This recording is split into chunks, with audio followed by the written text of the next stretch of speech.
Okay, so it's all in place, everything is flush, and now we just go tap it there on this ridge. See how that closes it up.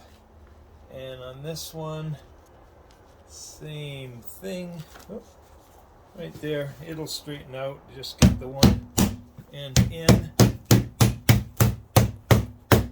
There we go. And on this last one, get that there. Alrighty. And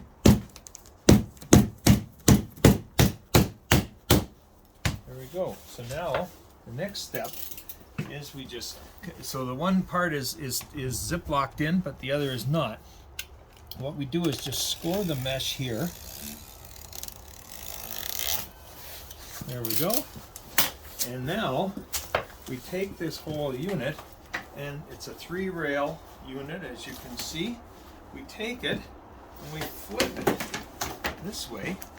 We set it in the grooves again properly. It doesn't have to be even lined up anywhere, like on the ends.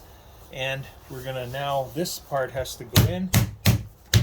Simple taps. On, and it's in tight. This one here,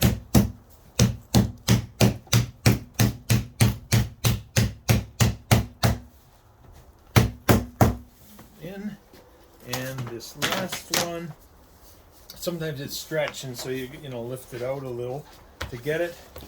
We'll get this one here.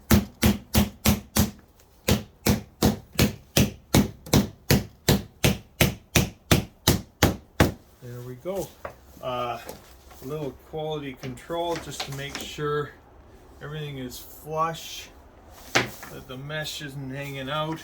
And now we have a little bit of mesh on this end that we again just trim off.